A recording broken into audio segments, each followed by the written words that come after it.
இயேசு ஒரு பொது இடத்துக்கு நீங்கள் போகும்போது எப்படி இருக்கணும் அப்படின்றத அங்கே தன்னுடைய சீசர்களுக்கு சொல்லிக் கொடுக்குறது மாதிரி ஒரு ஓமையை சொல்லுகிறதை நாம் பார்க்குறோம்.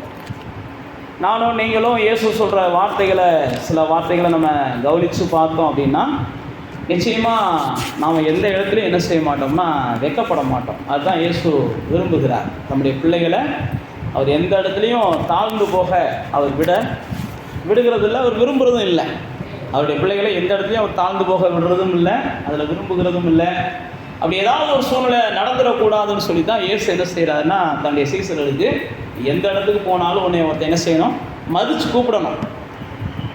உன்னை மதித்து கூப்பிட்ற அளவுக்கு நீ என்ன செஞ்சுக்கிறணும், கொஞ்சம் கவனமாக அவசரப்படாமல் நிற்கணும். அதுதான் இயேசு அந்த 14ஆம் அதிகாரத்தை தன்னுடைய சீசர்களுக்கு சொல்லி கொடுக்குறதை பார்க்கிறோம். நீங்கள் ஒரு விசேஷ வீட்டுக்கு போகிறீங்க, இயேசு அங்கே அப்படி தான் ஆரம்பிக்கிறார்.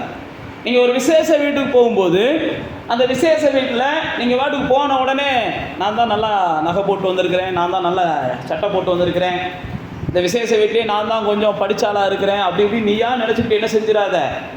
ஆமாம், பிரதானமான இடத்துக்கு போயிடாத. ஏன்னா உன்னையே காட்டிலும் ஒரு விசேஷமானவனை அவன் அழைச்சிருப்பான் மைண்டில் வச்சு. விசேஷ வீட்டில் இவங்களுக்கு ஒரு முக்கியத்துவம் கொடுக்கணும்னு அவன் நினச்சிருப்பான். நீ என்ன நினைக்கிற, அவன் கொடுக்குறானா கொடுக்கலையோ, இந்த விசேஷ வீட்டில் நான் ஒரு முக்கியமான ஆளு நீயா நினச்சிக்கிட்டு இருக்க அப்படின்னு சொல்லி அங்கே இயேசு சொல்கிறாரு. அப்போ எந்த இடத்துலையுமே நீங்களும் நானும் என்ன செய்யணும், ஆமாம் விசேஷமான ஆட்கள் அப்படின்றது உண்மை. நான் விசேஷமான ஆளுன்னு நீங்களாக போய் என்ன செய்யக்கூடாது, எல்லாத்தையும் சொல்லிக்கி இருக்கக்கூடாது. உங்களை தேடி மக்கள் என்ன செய்யணும், ஒரு விசேஷமானவர்னு சொல்லி உங்களை பற்றி மற்றவங்க சொல்கிற அளவுக்கு தான் நீங்கள் இருக்கணும். நான் மறுபடியும் அதுதான் சொல்கிறேன். இன்றைக்கி நிறையா பேர் என்ன செய்கிறாங்கன்னா மற்றவங்ககிட்ட சாட்சி வாங்க முடியலைன்றதுனால இவங்களாம் அவங்கள பற்றி என்ன செஞ்சுக்கிறாங்க, அள்ளி விட்டுக்கிறாங்க. நீங்களும் நானும் அப்படிப்பட்ட அள்ளி விடக்கூடாது. அப்படி அள்ளி விடுறதுனால நமக்கு ஆதாயம் இருக்காது, லாபம் இருக்காது. நீங்கள் நல்லா பாருங்களேன், இன்றைக்கி தன்னை பற்றி பெருமையாக பேசாத மனிதர்களை இன்றைக்கி காண்பது ரொம்ப அபூர்வம். ஆனால் அதே நேரத்தில் பக்கத்து வீட்டுக்காரங்க கூட அவங்கள பற்றி பேச மாட்டாங்க, அவங்க கூட இருக்கவங்க கூட பெருமையாக பேச மாட்டாங்க. செத்ததுக்கப்புறம் வேணால் பேசுவாங்க, உயிரோடு இருக்கும்போது எத்தனை பேர் பேசுகிறாங்கன்னு தெரில. செத்ததுக்கப்புறம் நிறையா பேர் என்ன செய்கிறாங்க, பெருமையாக பேசுகிறத நம்ம இன்றைக்கி பூமியில் பார்க்குறோம். ஆனால் வேதம் நமக்கு பல இடங்களில் ஆவியானவர் எழுதி வச்சிருக்கிறாரு. எப்பயுமே என்ன செய்யுங்க, உங்களை குறித்து மற்றவர்கள் பேசுகிற அளவுக்கு நீங்கள் வாழ்ந்து காமிங்க. உங்களை குறித்து மற்றவங்க பேசுகிற அளவுக்கு நீங்கள் என்ன செஞ்சுங்க, எல்லா வகையிலையும் பேசி பழகுங்க. வேத புஸ்தகம் நமக்கு பல இடத்துல அப்படி தான் ஆவியானவர் ஆலோசனை கொடுக்குறார். உங்களுடைய நாவுகள் அல்ல, பிறருடைய நாவுகள் தான் உங்களை பற்றி என்ன செய்யணும், பெருமையாக பேசணும், நல்லதாக பேசணும்.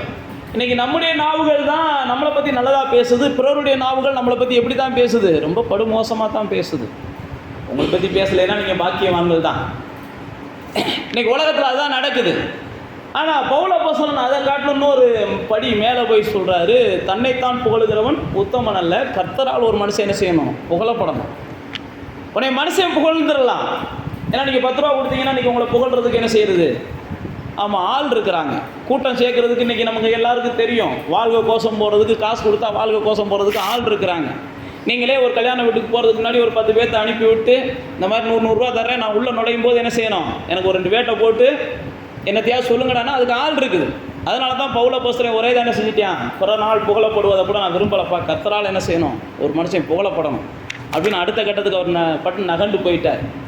ஏனென்றால் பவுல் அப்போஸ்தலன் வாழ்ந்த நாட்களில் அவரோடு புகழ்ச்சியை காட்டிலும் அவரோடு போராடின மக்கள் நிறையா இருந்தாங்க.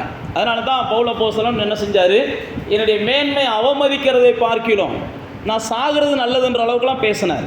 அப்படின்னா என்ன அர்த்தம்னா, ஒருத்தன்ட்ட ரொம்ப அவமானமான சூழ்நிலையில் அடுத்தவன் அவமானப்படுத்துகிற அளவுக்கு, அடுத்தவன் குற்றப்படுத்துகிற அளவுக்கு என் வாழ்க்கை இருக்கும்னா அதை காட்டிலும் நான் செத்து போகிறது நல்லது அப்படின்ற இடத்துல பவுல் அப்போஸ்தலன் துணிஞ்சார். அதனால தான் பவுல் அப்போஸ்தலன் பிலிப்பியருக்கு எழுதும்போது சொல்கிறேன், வாதி நாளாவது சூதி நாளாவது நீ எதையோ வச்சு, என் கட்டை வச்சு, என்னுடைய கட்டுக்களை வச்சு நீ எப்படியோ பேசுகிறியா பேசிட்டு போ, எப்படியோ இயேசுவை பற்றி அறிவிக்கிறியா அறிவிச்சுட்டு போ அப்படின்னு சொல்லி பவுல் அப்போஸ்தலன் தன்னுடைய வாழ்க்கையில் நிறைய சந்தித்த மனுஷன். அதனால தான் அவர் சொல்லும்போது சொல்கிறார், கள்ள சகோதரர்களால் நான் மோசம் போயிருக்கிறேன். நீங்கள் பவுல் அப்போஸ்தலனுடைய வாழ்க்கையை வாழ்த்து பார்த்தீங்கன்னா, நான் சந்திக்காத பிரச்சனைகளே இல்லைன்றாரு, நான் சந்திக்காத நஷ்டங்களே இல்லை, சந்திக்காத துரோகங்களே இல்லை.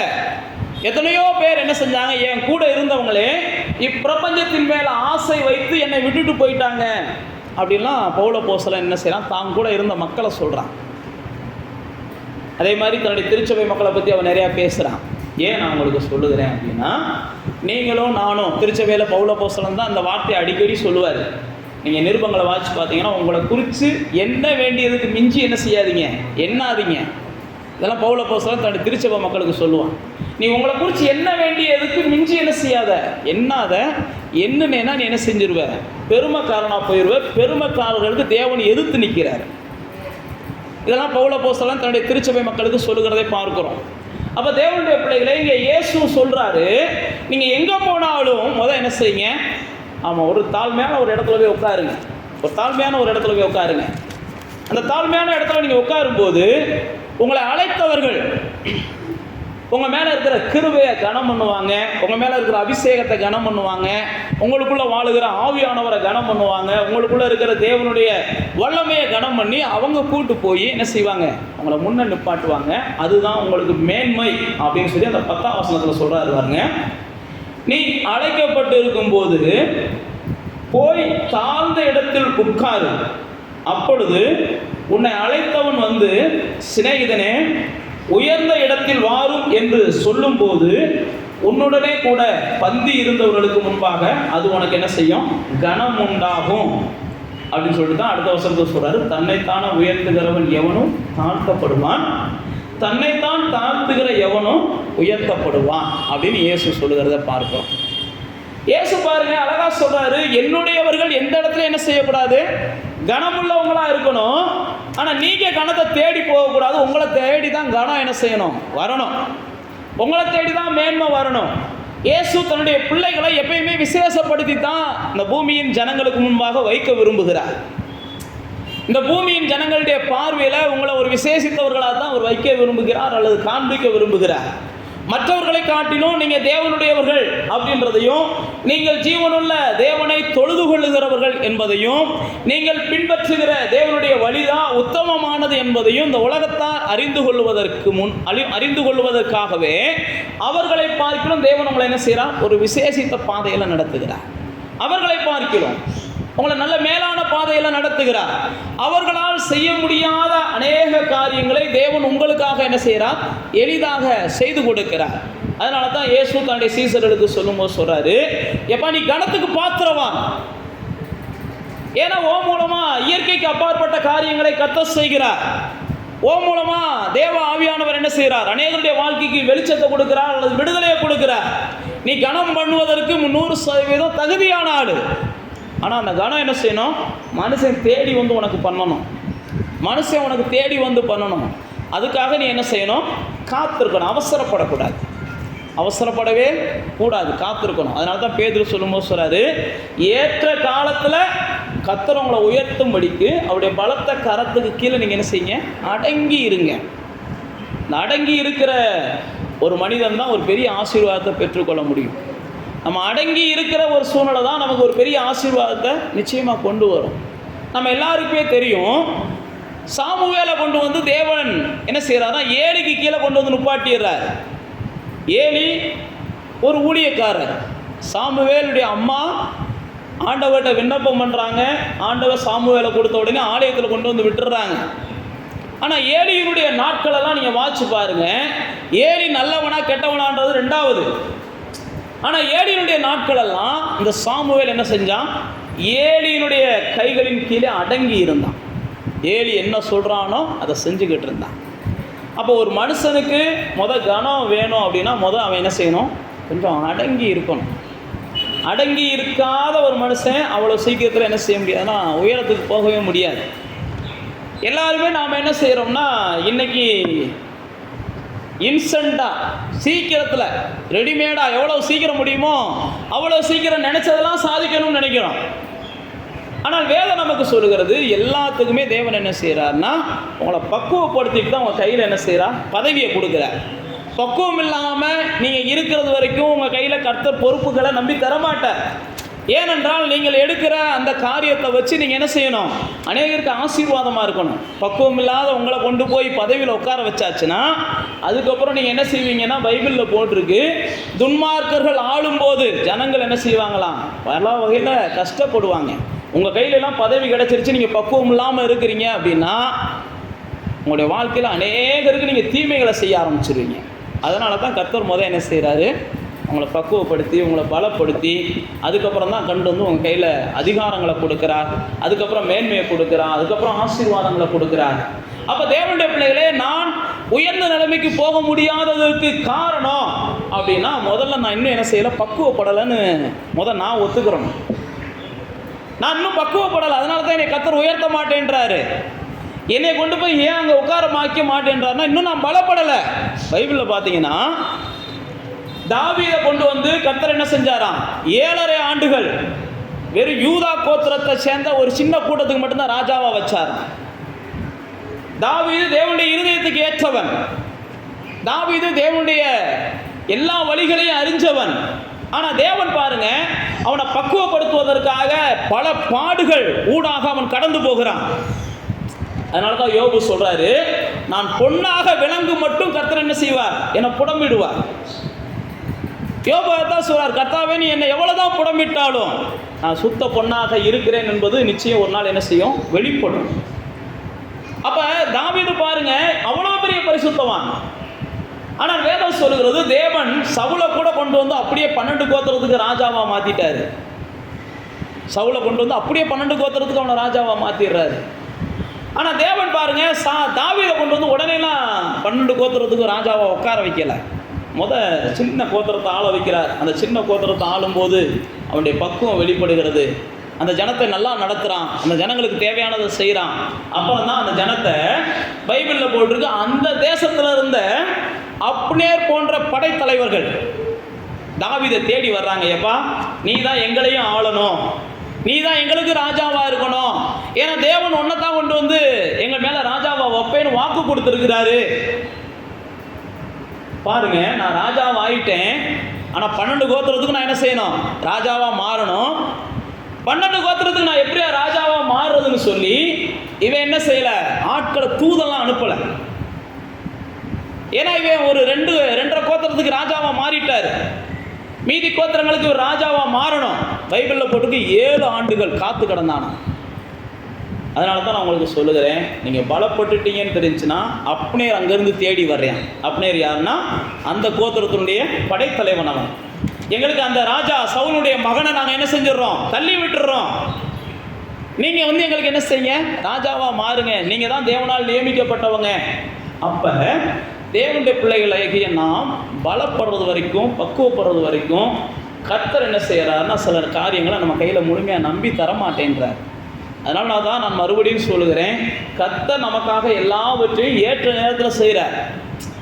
ஏற்ற நேரம் தாமதமாகுதா, அதுக்கு காரணம் நான் தான் சொல்லிக்கணுமே ஒழிய நாம் வேற யாரையுமே சொல்ல முடியாது. நீங்கள் இடம் கொடுத்தா தான் சாத்தான் கூட உங்கள் வாழ்க்கையில் என்ன செய்ய போகிறாரு, தடைகளை கொண்டு வர போகிறார். தேவனுடைய பிள்ளைகள் நாம் முதல்ல புரிந்து கொள்ளணும், நம்முடைய எதிரிகள் சாத்தான் கிடையாது, எதிரி நம்ம தான்.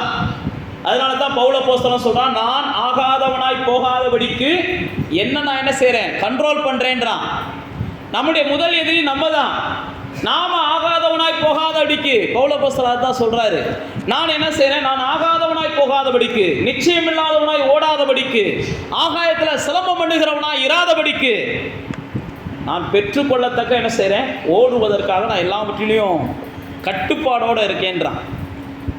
அப்போ நீங்களும் நானும் ஒன்றை புரிந்து கொள்ளணும், நம்முடைய வாழ்க்கையில் தேவன் நம்மளை எல்லா இடங்கள்லையும் கனமுள்ள மனிதர்களாக மற்றவர்கள் பார்க்கணும்னு விரும்புகிறார். மற்றவங்க நம்மளை என்ன செய்யணும், கனமுள்ளவங்களா பார்க்கணும். அதுக்காகத்தான் கர்த்தர் நமக்கு என்ன செய்கிறாருன்னா அந்த வேத வார்த்தைகளை கொண்டு நமக்கு ஆலோசனைகளை கொடுக்கிறார். ஆண்டவருடைய பிள்ளைகள், உங்களுக்கு ஒரு அவமரியாதைன்னா அது அவருக்கு ஒரு அவமரியாதை. உங்கள் வாழ்க்கையில் என்ன நடக்குதோ அது அவர் தனக்கு நேரிடுகிறது என்று நினைக்கிறார். அதனால தான் இயேசு சொல்கிறாரு, இந்த உலகம் உங்களை பகைக்கிறதுக்கு முன்னாடி அது என்னது செய்யுது, என்ன பகைக்குது. அதனால தான் வேதம் சொல்லுது, உங்களை தொடுகிறவன் என் கண்ணின் மணியை தொடுறான், உங்களை ஏற்றுக்கொள்ளுகிறவன் என்னை ஏற்றுக்கொள்ளுகிறான், உங்களுக்கு ஒரு கலசம் தண்ணீர் கொடுக்கிறவன் எனக்கு கொடுக்கிறான். இதெல்லாம் இயேசு சொல்றாரு. ஏன் அப்படின்னா உங்களுக்கு ஒண்ணுன்னா அது அவரை பாதிக்குது. அப்ப நீங்க எந்த அளவுக்கு மேன்மை அடைகிறவர்களாய் மாறணும் என்று சொல்லி அவர் விரும்புகிறாரோ அந்த அளவுக்கு நீங்க அவருடைய பாதையில போயிட்டீங்கன்னா நீங்க மேலான இடத்துக்கு போயிடுறீங்க.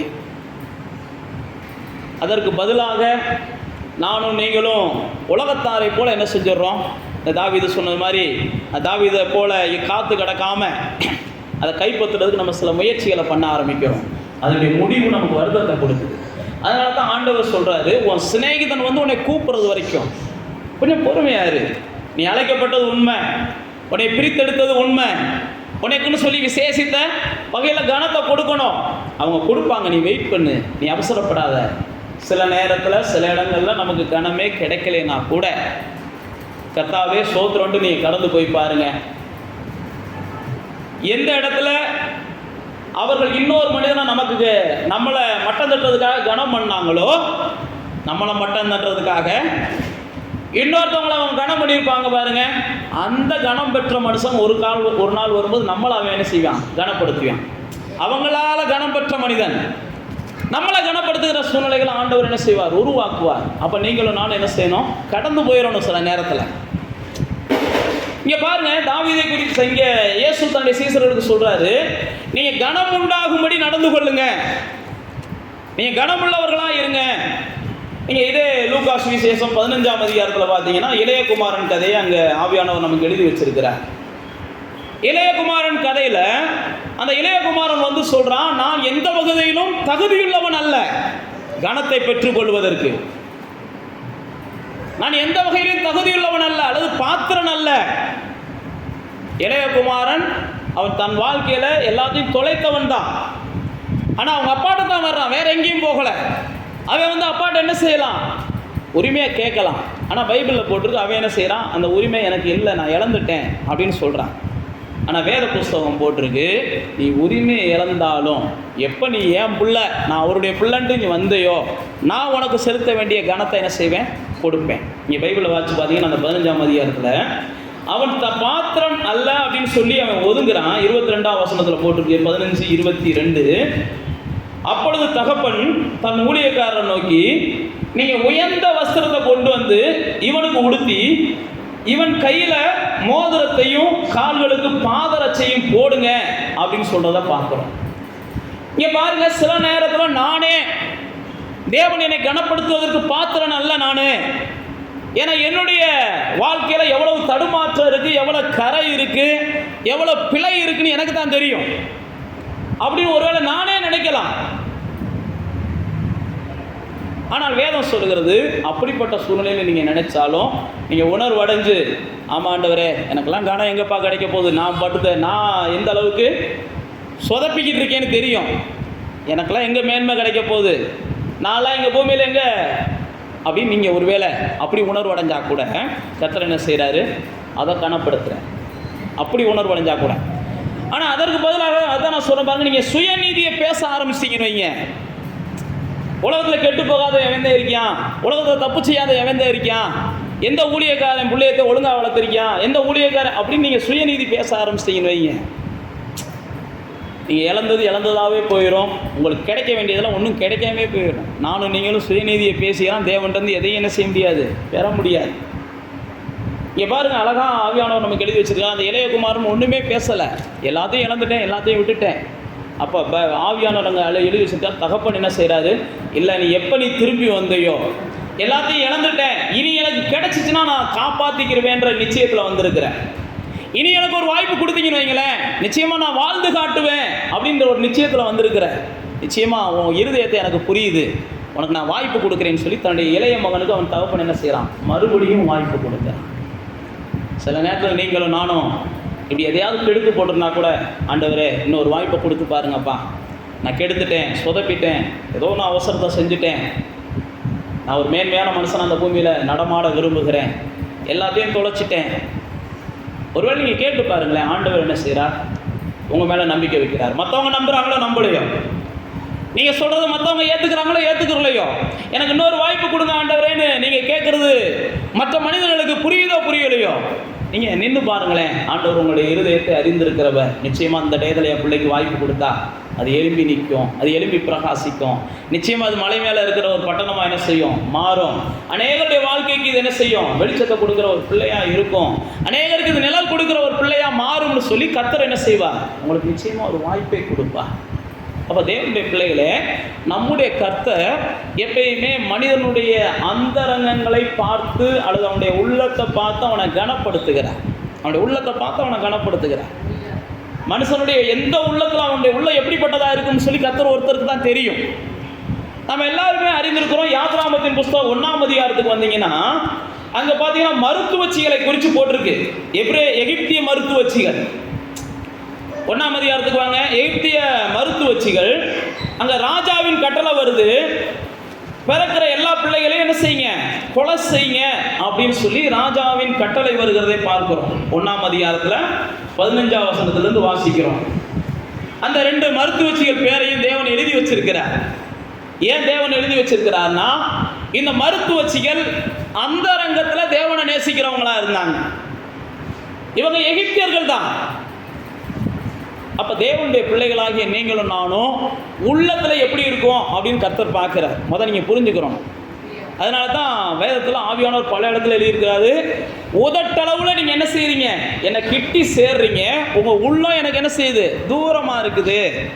ஏசாயாவும் சொல்றாரு, இயேசுவும் சொல்றாரு, இருதயத்துல நீங்க என்கிட்ட நெருங்க மாட்டேன்றீங்க.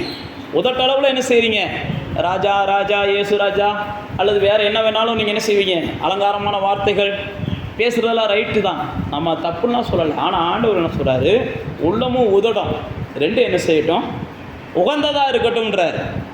இங்க பாருங்க, இந்த எபிரேய மருத்துவச்சிகள் ராஜாவுடைய கட்டளை 15ஆம் வசனத்துல போட்டிருக்குது. அந்த ராஜாவுடைய கட்டளை என்னது, கொலை செய்யணும். ஆனால் அந்த மருத்துவச்சிகள் என்ன செய்யறாங்க, இவங்க தேவ பிள்ளைகள்லாம் கிடையாது, அவங்க எகிப்திய மருத்துவச்சிகள். அவங்க கொலை செய்ய போறது யாரை கொலை செய்ய போறாங்க, தங்களுடைய அடிமைகளை தான் கொலை செய்ய போறாங்க, அல்லது தங்களுடைய எதிரிகளை தான் கொலை செய்ய போறாங்க. ஆனா அந்த மருத்துவச்சிகளை குறித்து ஆவியானவர் எழுதி வச்சிருக்காரு, அவர்கள் தேவனுக்கு பயந்ததுனால ராஜாவின் கட்டளையை அவங்க என்ன செய்யலையா, செவி கொடுக்கலையா. சில நேரத்துல நீங்களும் நானும் தேவனுக்கு பயப்படுகிறவர்களாக இருக்கும்போது சிலருடைய கட்டளைகளுக்கு நம்ம கீழ்ப்படிய முடியாது. சிலருடைய கட்டளைகளுக்கு நம்ம கீழ்ப்படிய முடியாது. அதுக்காக சிலருடைய கட்டளைகளுக்கு முடியாதுன்றதுக்காக எதிர்த்தெல்லாம் சண்டை போடுங்கலாம் சொல்லலை. ஏன்னா அந்த மருத்துவச்சிகள் ராஜாட்டெல்லாம் எதிர்த்து என்ன செய்யலை, சண்டை போடலை.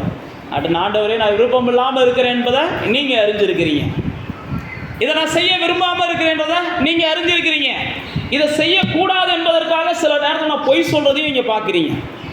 நீங்கள் நல்லா கவனிச்சு பாருங்கள், மருத்துவச்சிகள் அங்கே பொய் தான் சொல்கிறாங்க.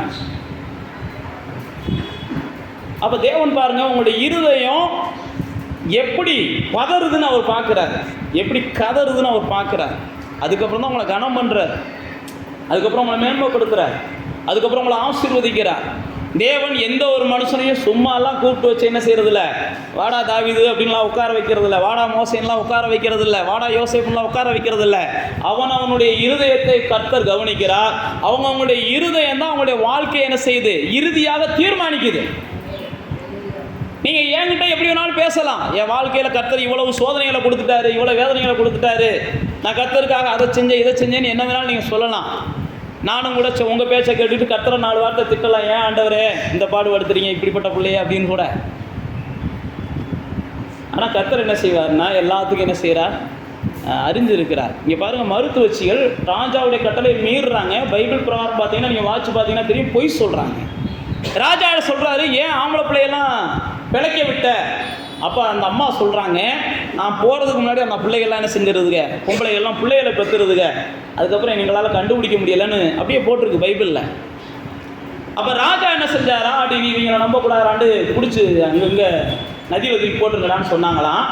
இதை தேவன் பார்த்துக்கிட்டு இருந்து, நீங்கள் அந்த இடத்துல அழகாக ஆவியானவர் நமக்கு எழுதி வச்சிருக்கிறார், அந்த மருத்துவச்சிகளுக்கு தேவன் என்ன செஞ்சாரா, நன்மை செஞ்சு அந்த குடும்பங்கள் கரைப்பதற்கு தேவன் அவங்களுக்கு கிருபை பாராட்டினார். அந்த 21ஆம் வசனம் போட்டு பாருங்க, மருத்துவச்சிகள் தேவனுக்கு பயந்ததினால் அவருடைய குடும்பங்கள் தலைக்கும்படி கர்த்தர் செஞ்சார். அப்ப தேவனுடைய பிள்ளைகளே, நீங்களும் நானும் இருதயத்தில் எப்படிப்பட்ட சூழ்நிலைகள்ல இருக்கிறோம்னு பார்த்து தான் கர்த்தர் இந்த பூமியில வெளியரங்கமா நம்மளை கனப்படுத்துறார். நம்ம இருதயத்தில் நம்ம என்ன செய்யறோம், கரதரையோடையும் கர்த்தருக்கு ஆகாதவர்களாகவும் அல்லது இருதயத்தில் நம்ம கர்த்தரோடு உறவாடாதவர்களாகவும் இருக்கும்போது நம்ம எங்கே போனாலும் நமக்கு மேன்மை கிடைக்க போகிறதில்ல. நான் மறுபடியும் சொல்லுகிறேன், எல்லாம் தெரிஞ்சுக்கோங்க. இயேசு சொல்கிறாரு, அந்த ரங்கத்தில் நீங்கள் ஜெபிக்கிறதுக்கு வெளியரங்கமான பதில் என்ன செய்யும், கிடைக்கும். நீங்கள் அந்த ரங்கத்தில் ஜெபிக்கலைன்னா வெளியரங்கமாக ஒன்றும் உங்களுக்கு நடக்காது. நீங்கள் பாஸ்டரை பார்த்தோன்னே முக்காடை போட்டு ஜெபம் பண்ணலாம், அல்லது பாஸ்டரை பார்த்தோன்னே டிவி ஆஃப் பண்ணிட்டு என்ன செய்யலாம், ஜெபம் பண்ணலாம். ஆனால் வேதத்தில் இயேசு சொல்கிறாரு, அந்தரங்கத்தில் பார்க்குற பிதா உன்னுடைய அந்தரங்கம் எப்படி இருக்குன்னா கர்த்தர் பார்க்குறார். இன்னைக்கு நானும் நீங்களும் என்ன செய்கிறோம்னா, இயேசு சொன்னது மாதிரி வெளிப்புறத்தை ரொம்ப சுத்தமாக வச்சுருக்கிறோம். ஆனால் உள்புறம் பார்த்தீங்கன்னா அது என்ன செய்யுது, கல்லறை மாதிரி இருக்குது. அப்படி தான் இயேசு சொன்னார், வெள்ளை அடிக்கப்பட்ட கல்லறையை போல் இருக்கிறீங்க. வெளிப்புறத்தை சுத்தமாக வைக்க தெரியுது உங்களுக்கு, உள்புறத்தை நீங்கள் ஒரு நாள் என்ன செய்ய மாட்டேன்றீங்க, சுத்தமாக வச்சுக்கிற மாட்டேன்றீங்க. அப்போ ஒரு மனுஷனுக்கு தேவன் என்ன செய்கிறாருன்னா, இந்த பூமியில் கனமுள்ள மனிதர்களாக வாழணும் அப்படின்னா இந்த மருத்துவச்சிகளை பாருங்கள். அவர்கள் தேவனுக்கு பயந்ததுனால, அவர்கள் தேவனை நேசிக்கிறதுனால, தன்னை தேவன் ஒருவர் காண்கிறார் என்ற சிந்தனை இருந்ததுனால, தனக்கு தேவனிடத்திலிருந்து ஏதாவது என்ன செஞ்சிடக்கூடாது, தண்டனை வந்துடக்கூடாதுன்ற பயம் இருந்ததுனால ராஜாட்டே அவங்க போய் சொல்கிறாங்க. ஆனால் ராஜாட்டையும் தண்டனை கிடைக்கல. ஆனால் தேவன்ட்டு என்ன செஞ்சிச்சு, அவங்களுக்கு ஆசீர்வாதம் கிடைச்சிச்சு. தேவன் அதனால் அவங்க பேரெல்லாம் அந்த வேத புத்தகத்தில் என்ன செஞ்சிருக்கிறார், எழுதி வைத்திருக்கிறார்.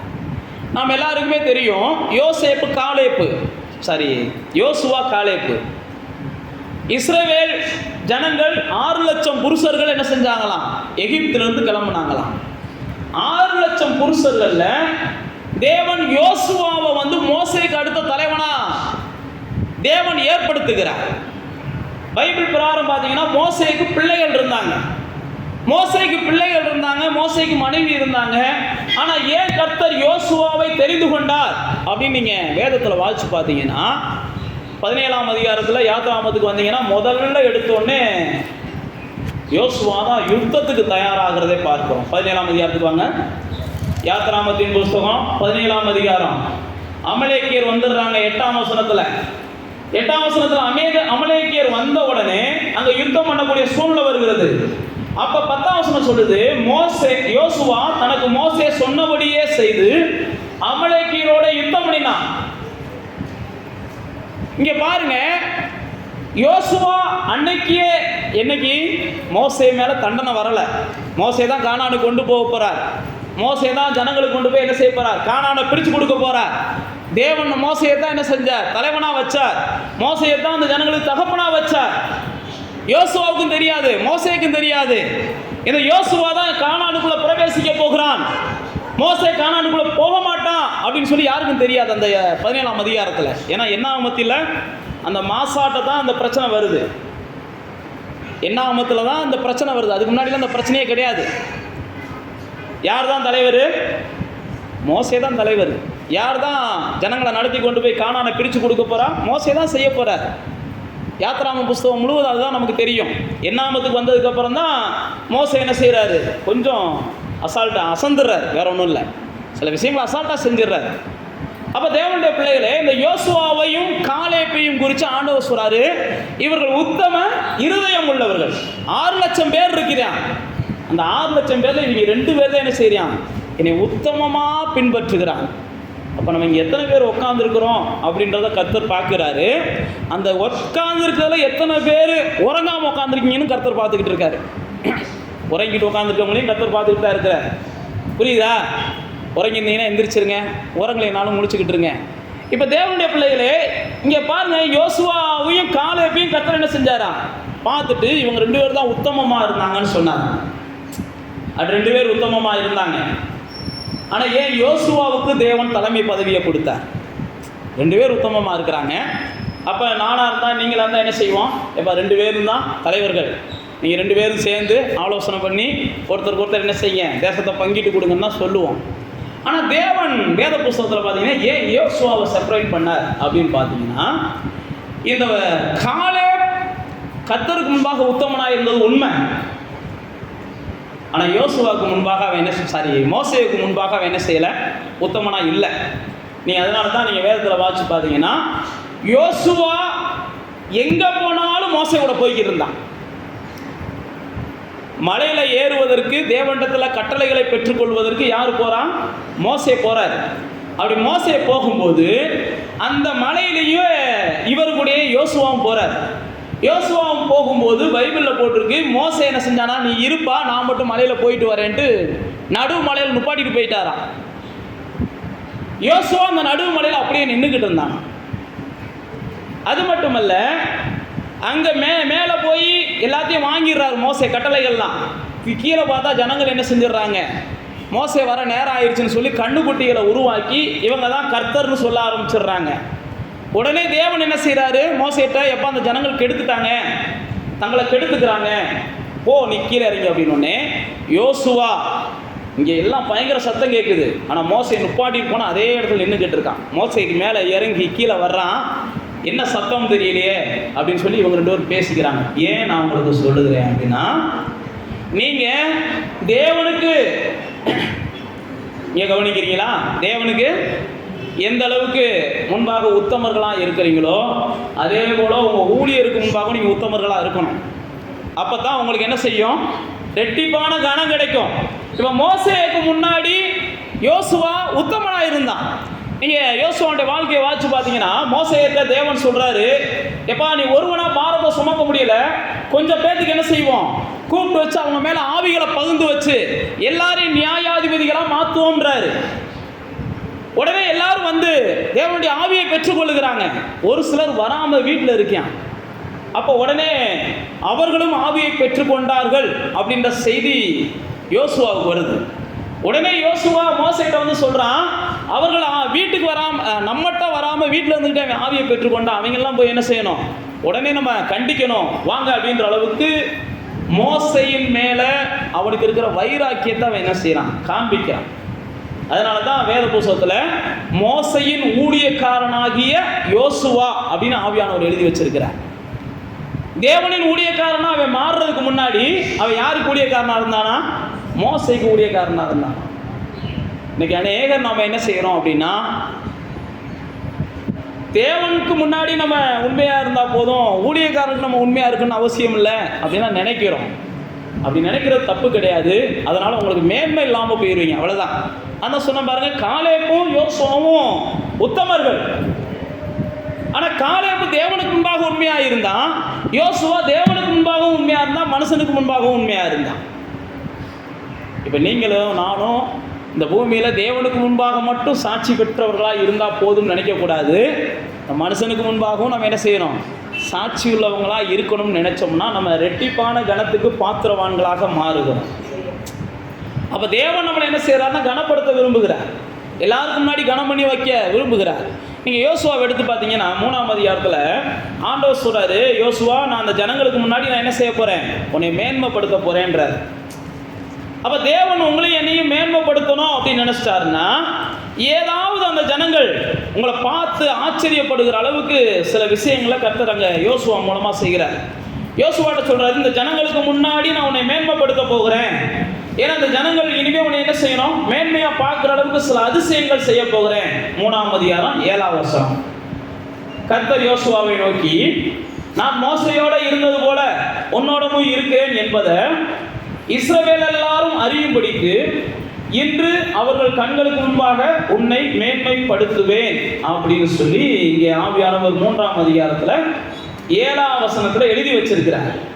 அதே 4ஆம் அதிகாரம் 14ஆவது வசனத்தை வாசிச்சு பார்த்தீங்கன்னா, அந்நாளிலே கர்த்தர் யோசுவாவை சகல இஸ்ரவேலரின் கண்களுக்கு முன்பாகவும் மேன்மைப்படுத்தினார், அவர்கள் எல்லாரும் அவனுக்கு என்ன செஞ்சாங்களாம், உயிரோடு இருக்கும் நாளெல்லாம் பயந்திருந்தார்கள் அப்படின்னு போட்டிருக்குது. அப்போ தேவனுடைய பிள்ளைகளே, ஒரு மனுஷனை யார் தான் மேன்மைப்படுத்த திட்டமிடுகிறார், கர்த்தர் தான் மேன்மைப்படுத்த திட்டமிடுகிறார். ஒரு மனுஷனை யார் தான் கனப்படுத்த திட்டமிடுகிறார், கர்த்தர் தான் கனப்படுத்த திட்டமிடுகிறார். ஒரு மனுஷனை பெரியவனாக மாற்றணும்னு யார் திட்டமிடுகிறார், கர்த்தர் தான் திட்டமிடுகிறார். நீங்களும் நானும் ஒருவேளை என்ன செய்யலாம், விரும்பலாம், தப்பு கிடையாது, ஆசைப்படலாம், தப்பு கிடையாது, அவசரப்படக்கூடாது, அதுதான் தப்பு. நம்ம அவசரப்படக்கூடாது, அதுக்கான நேரம் வர்றது வரைக்கும். நான் தான் சொன்ன பாருங்க, 3 கோத்திரத்தை கையில் வச்சு 7 வருஷம் காத்து கிடக்கான் தாவீது. ராஜாவாக அபிஷேகம் பண்ணப்பட்டதுக்கு அப்புறம் 13 வருஷம் காத்து கிடக்கான் தாவீது. எல்லா பரிசுத்தவான்களும் பாருங்க, 40 ஆண்டுகள் மோசே என்ன செஞ்சான், வனாந்தரத்திலே தேவனுடைய சத்தம் கேட்கறது வரைக்கும் காத்து கிடந்தான். 40 ஆண்டுகள் மோசே காத்து கிடந்தான். பவுல் சொல்லுகிறான், நான் அரேபியா வனாந்தரத்துக்கு போயிட்டு என்ன செஞ்சேன், 14 வருஷம் காத்து கிடந்தேன்றான். அரேபியா வனாந்தரத்தில் 14 வருஷம் பவுல் காத்து கிடந்தானா. பவுல் மேலே இருக்கிற எந்த கிருபையும் வரங்களும் மற்றவங்களுக்கு புரியவே இல்லையா. ஆனால் வேதத்தில் பார்த்தீங்கன்னா அந்த அந்த அந்த அந்த சூழ்நிலையில் அந்தியோகியா பட்டணத்துக்கு ஊழியக்காரன் வேணும் என்று சொல்லி அன்னைக்கு இருந்த பர்னபா என்ன செய்கிறாரு, பவுலை தேடி வனாந்தரத்தில் போய் கூட்டு வர்றாரு. பவுலை கூட்டு வந்தது மட்டுமல்ல, பவுலை யாரெல்லாம் சேர்த்து கொள்ள பயந்தார்களோ அவர்களை எல்லாம் பர்னபா என்ன செய்கிறாரு, சரி பண்ணுறாரு. சேர்த்துக்கோங்கப்பா, இவன் நல்ல பரிசுத்தவான், சேர்த்துக்கோங்க, இவன் கிருபை உள்ளவன், இவனை பயன்படுத்துங்க, இவன் மூலமாக வரங்கள் வரும் அப்படின்னு சொல்லி பர்னபா பவுலுக்காக பரிந்து பேசினான் அப்படின்னு பைபிளில் பல இடங்கள்ல இருக்குது. அப்போ தேவனுடைய பிள்ளைகளே, கர்த்தர் உங்களை என்ன செய்கிறார், மேலான மனிதர்களாக மாற்ற விரும்புகிறார். நீங்கள் எந்த இடத்துலையும் கீழாகுவதை கர்த்தர் விரும்புகிறது இல்லை. நீங்கள் மேலானவர்களுக்கும் மேலானவர்களாக இருக்கணும். யோசேப்பை பார்த்து அந்த ராஜா சொல்கிறான் பாருங்க, நான் சிங்காசனத்தில் மாத்திரம் பெரியவனாக இருப்பேன்ப்பா, ஆனால் மற்றபடி நீ தான் யார், பெரிய ஆள். சிங்காசனத்தில் மாத்திரம், அந்த இடத்துல மட்டும், மற்றபடி நீ தான் பெரிய ஆள். அப்போஸ்தலர் 8ஆம் அதிகாரத்தில் வாட்சி பார்த்தீங்கன்னா பிலிப்பு என்கிற மனிதனை குறித்து போட்டிருக்குது. அந்த பிலிப்பு என்கிற மனிதன் சமாரியா பட்டணத்துக்கு போகிறாரு. அங்கே சமாரியா பட்டணத்தில் ஒரு பெரிய மந்திரவாதி என்ன செஞ்சார், தன்னை ஒரு பிரமிக்கத்தக்கிற அளவுக்கு பெரிய மனுஷனாக ஜனங்களை நம்ப வச்சிருக்காரு. அவர் பேர் சீமோன்னு போட்டிருக்குது. அப்போ பெரிய நம்பிக்கையோடு எல்லாரும் அவனை பார்க்குறாங்க. ஆனால் அந்த பிலிப்பு என்பவன் செஞ்ச சில விஷயங்களை பார்த்தோடனே அந்த மந்திரவாதி பிலிப்பிட்ட வந்து என்ன செய்கிறான், நானும் ஞானஸ்நானம் எடுக்கிறேன்றியான். அப்போ இந்த பூமியில் யாரெல்லாம் பெரியவர்கள் என்று தங்களை நினைத்து கொள்ளுகிறார்களோ அல்லது மற்றவர்கள் தங்களை நினைக்கணும்னு சொல்லி சில சூழ்நிலைகளை உருவாக்குறாங்களோ அவதெல்லாம் உங்களை பார்க்கறது வரைக்கும் தான். உங்களை பார்த்துட்டாங்கன்னு வைங்களேன், அதுக்கப்புறம் புரிஞ்சிடும் நாம் ஒன்றும் இல்லை.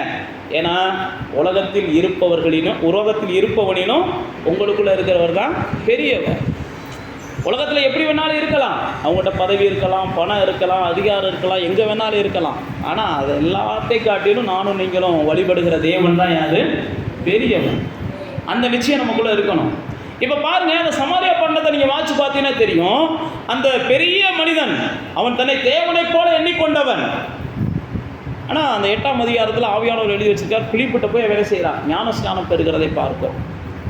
அப்போ பெரியவர்களுக்கெல்லாம் நீங்கள் பெரியவர்களா, கர்த்தர் உங்களை கனப்படுத்தணும் அப்படின்னா என்ன செய்ய வேண்டியிருக்கு, அந்த ஊரில் யார் பெரிய ஆளோ அந்த பெரிய ஆளு உங்களை என்ன செய்யணும், பெரியவனாக பார்க்க வைக்கிறாரு. அந்த இடத்துல யார் பெரிய ஆளோ அந்த இடத்துலையே இருக்கிற பெரிய ஆளு உங்களை என்ன செய்யணும், பெரிய ஆளாக பார்க்கணும். அப்போ தான் உங்களுக்கு பெரிய மேன்மை கிடைக்கும். கர்த்தருடைய திட்டமே ரொம்ப எளிமையான திட்டம். நம்ம கீழேருந்து கொஞ்சம் கொஞ்சமாக வரணும்னு நினைக்கிறோம். கர்த்தர் ஒரே தான் என்ன செய்யவேன், டாப்போ அவனை பிடிச்சி என்ன செய்ய, இவனை வந்து அவனுக்கு சேரை போட்டு உட்கார வை அப்படின்னு உட்கார வச்சிடுறாரு. இதெல்லாம் நடக்கும். நான் மறுபடியும் அதான் சொல்ல வரேன். நீங்கள் என்ன செய்யுங்க, யோசுவாவை போல, யோசேப்பை போல, அல்லது அந்த எபிரேய பெண்மணிகளை, எகிப்திய பெண்மணிகளைப் போல கர்த்தரை மாத்திரம் என்ன செய்யுங்க, உத்தமமாக பின்பற்றுங்க. கர்த்தர் பார்க்குறார் அப்படின்ற நிச்சயத்தோடு மாத்திரம் போங்க. மற்றவங்க எப்படியும் பேசிட்டு போகிறாங்க, மற்றவங்க எப்படி நினச்சிட்டு போகிறாங்க. சில நேரத்தில் நமக்கு கனம் கிடைக்கலாம், மரியாதை கிடைக்கலாம், மரியாதை கிடைக்காமையும் போகலாம்.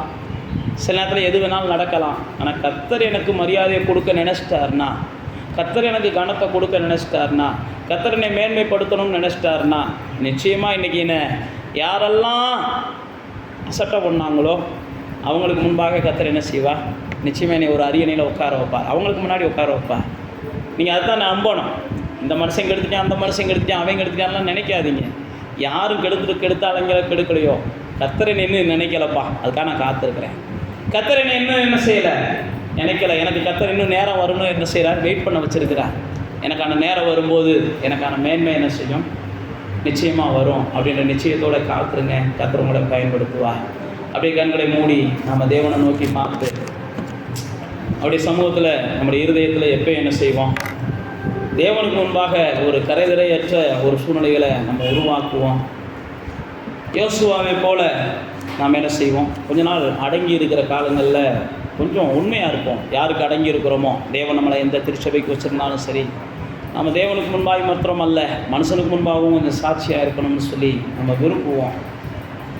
நிச்சயமாக நாம் ஒரு வேளை இப்போதைக்கு சின்ன ஒரு இடத்துல கூட இருக்கலாம். நாளைக்கு நம்ம பெரிய இடத்துக்கு போகிறதுக்கு ரொம்ப நாள் ஆகாது. கொஞ்ச நாள் கொஞ்சம் அமைதியாக நம்ம உட்கார்ந்துருப்போம். ஏனென்றால் தேவன் எல்லாத்தையும் மாற்றுவார். தேவனால் கூடாதுன்னு ஒன்றுமே இல்லை. அன்றைக்கி சிறைச்சாலையில் இருந்த யோசேப்பை கொண்டு வந்து ராஜாவுக்கே தலைவனாக கர்த்தர் உட்கார வைக்கிறார். எப்போ கொண்டு வருவார்லாம் தெரியாது, அதுக்கான நேரம் வச்சிருக்கிறார். நிச்சயமாக உங்களை மேன்மைப்படுத்தாமல் உங்களை கர்த்தர் என்ன செய்ய மாட்டார், இந்த பூமியை விட்டு அனுப்ப மாட்டார். நீங்கள் மேன்மையாக இருக்கிறத கர்த்தர் பார்க்க விரும்புகிறார். நீங்கள் பார்க்க விரும்புகிறீங்களோ இல்லையோ, கர்த்தர் உங்களை நீங்கள் மேன்மையாக இருக்கிறத பார்க்க விரும்புகிறார். உங்களுக்கு நடக்க வேண்டிய நன்மைகள் நடக்க வேண்டும் என்று கர்த்தர் விரும்புகிறார். உங்களுக்கு கிடைக்க வேண்டிய உயர்வுகள் கிடைக்க வேண்டும் என்று சொல்லி கர்த்தர் விரும்புகிறார். உங்களை இந்த பூமியில் எல்லா வகையிலையும் புகழ்ச்சியும் கீர்த்தியுமா அல்லது சிறந்தவர்களாக மாற்ற வேண்டும் என்று கர்த்தர் விரும்புகிறார். அதனால தான் எந்த இடத்துலையும் நீங்கள் மற்றவங்க உங்களை அவமதிச்சிடக்கூடாதுன்னு சொல்லி உங்களுக்கு ஆலோசனை கொடுக்குறார். எந்த இடத்துக்கும் போகும்போது கொஞ்சம் என்ன செய், தாழ்ந்த இடத்துல போய் உட்காரு. உண்மைக்கே நீ உயரக்கூடிய நேரம் வந்துருச்சுன்னா உன்னை கூப்பிட்டே கொண்டு வந்து உன்னை உயரத்தில் உட்கார வைப்பான். உட்கார வைக்கலையா, இன்னும் எனக்கான நேரம் வரல போல அப்படின்னு காத்துருங்க. இன்னும் எனக்கான நேரம் வரலை, எனக்கான சூழ்நிலை வரலை, இன்னும் நான் பலப்படலை, இன்னும் நான் பக்குவப்படலை, வெயிட் பண்ணுறேன் ஆண்டவரேன்னு வெயிட் பண்ணுங்க. இன்றைக்கு உட்கார வைக்காதவங்க நாளைக்கு உட்கார வைக்கிறத உங்கள் வாழ்க்கையில் நீங்கள் பார்ப்பீங்க. கர்த்தர் நிச்சயமாக உங்களை கனப்படுத்தணுன்றதான் அவருடைய திட்டமாக இருக்குது. அன்றைக்கி யோசுவா பார்த்து சொல்கிறார், இந்த ஜனங்களுக்கு முன்பாக நான் அவனை மேன்மைப்படுத்த போகிறேன். மோசேவை நீங்கள் வாசித்து பார்த்தீங்கன்னா அன்றைக்கி இருந்த எல்லாருக்கும் முன்னாடி கர்த்தர் மோசேவை பெரியவனாக வச்சுருந்தான்னு பைபிளில் போட்டிருக்கு. கர்த்தருடைய திட்டமே நீங்கள் இந்த பூமியில் விசேஷித்தவர்கள் என்பதை இந்த தேவனை தேடாத ஜனங்கள் அறிந்து கொள்ளணும். இந்த தேவனை சேவியாத ஜனங்கள் அறிந்து கொள்ளணும். நீங்கள் கர்த்தரை பின்பற்றுகிறதுனால நீங்கள் பாக்கியம் பெற்றவர்கள்னு சொல்லி மற்றவங்க சொல்லணும். இந்த தேவனை பின்பற்றுகிறதுனால அவங்க ஆசீர்வதிக்கப்பட்டிருக்கிறாங்க, அவங்க வம்சம் ஆசீர்வாதமாக இருக்குது அப்படின்னு மற்றவங்க சொல்லணும். சில சூழ்நிலைகளை கர்த்தர் உங்களுக்கு உருவாக்குவார். நீங்கள் கொஞ்சம் என்ன செய்யுங்க, கர்த்தருடைய கரத்தில் கொஞ்சம் பொறுமையாக இருங்க, அவசரப்படாமல் இருங்க. கர்த்தர் ஏற்ற நேரம் வரும்போது எல்லாத்தையும் செய்வார். பிதாவே, நாங்கள் இந்த நாளில் தியானித்தபடி எங்களை கூப்பிட்டு கனப்படுத்துகிறது வரைக்கும் நாங்கள் கனத்தை தேடாமல் காத்திருக்க எங்களுக்கு நீங்கள் உதவி செய்யுங்கப்பா. நாங்கள் ஒருபோதும் மேன்மையை மகிமையை புகழ்ச்சியை தேடி போகக்கூடாதுப்பா. அது எங்களை தேடி வருகிற அளவுக்கு நாங்கள் பொறுமையாக தேவ சமூகத்தில் காத்திருக்க எங்கள் தேவன் எங்களுக்கு பலமுள்ள இருதயத்தை கொடுங்க, பக்குவமான இருதயத்தை கொடுங்க. சில நேரத்தில் சின்ன சின்ன அவமரியாதைகள் வரும்போது நாங்கள் என்ன செஞ்சிட வேண்டாம், கொதிச்சிட வேண்டாம். சில நேரத்தில் எங்களை மற்றவங்க மட்டுப்படுத்தி அல்லது கீழாக வைத்து பேசும்போது நாங்கள் ஒரு நாளும் ரொம்ப ரோசப்பட்டு எதுவும் செஞ்சிடக்கூடாதுப்பா. எங்களுக்கான நேரம் வரலை, அதனால் ஏதோ பேசுகிறாங்க, பேசிட்டு போகிறாங்க, எங்களுக்கான கர்த்தர் வச்சுருக்கிற காலம் இன்னும் கனியலை அப்படின்னு சொல்லி நாங்கள் காத்திருக்க எங்களுடைய இருதயத்தை கர்த்தர் தான் பலப்படுத்தணும். ஆண்டவரே, எந்த நெருக்கடி வந்தாலும் எந்த சூழ்நிலைகளை நாங்கள் சந்தித்தாலும் கர்த்தாவே அவைகளை கவனமாய் கையாளுவதற்கு இப்படி நல்ல ஆவியானவர் எங்களுக்கு உதவி செய்ய வேண்டும் என்று நாங்கள் ஒப்புக் கொடுக்குறோம். ஆண்டவரே, இன்றைக்கி இருக்கிற இந்த மனிதர்கள் மத்தியில் நாங்கள் தேவனுக்கும் மனிதனுக்கும் எல்லா உயிரும் யோக்கியமானவர்களாய் நடந்து கொள்ள ஆவியானவரே நீர் எங்களுக்கு உதவி செய்வீராக என்று சொல்லி நாங்கள் அர்ப்பணிக்கிறோம். நம்முடைய பிள்ளைகளை கத்ததாமே கண்ணோக்கி பாருங்கள். நம்முடைய பிள்ளைகள் எந்தெந்த இடத்துல எல்லாம் தாழ்ந்து போனார்களோ அந்த இடத்துல எல்லாம் நம்முடைய பிள்ளைகளை உயர்த்தி வைங்க. அவர்கள் கீழாக இருந்த இடங்களில் சீக்கிரம் மேலாய் வரட்டும். எங்கெல்லாம் அவங்க வாளாக இருந்தாங்களோ அந்த இடத்துல அவங்க தலையாய் நிமிர்ந்து நிற்கட்டும். இயேசுவின் நாமத்தினால இவர்களுக்கு கிடைக்க வேண்டிய மேன்மையும், இவர்களுக்கு கிடைக்க வேண்டிய கனமும், இவர்களுக்கு கிடைக்க வேண்டிய உயர்வும், இவர்களுக்கு கிடைக்க வேண்டிய புகழ்ச்சியும், இவர்களுக்கு கிடைக்க வேண்டிய எல்லா கீர்த்தியும் கிடைக்கட்டும் என்று சொல்லி நாங்கள் ஆசீர்வதிக்கிறோம்ப்பா. உம்முடைய பிள்ளைகள் இந்த உலகத்தில் பிரகாசிக்க எங்கள் தேவன் உதவி செய்வீராக. வந்த ஒவ்வொருவரையும் பலப்படுத்துங்க, வர தடைப்பட்டவங்களையும் கர்த்தர் ஆசீர்வதிங்க. தொடர்ந்து ஜனங்கள் கடந்து வருவதற்கு ஆவியான ஒரு உதவி செய்யுங்க. எல்லா துதியும் நாங்கள் உமக்கு செலுத்துகிறோம். இயேசுவின் நாமத்தில் ஜெபிக்கிறோம் பிதாவே.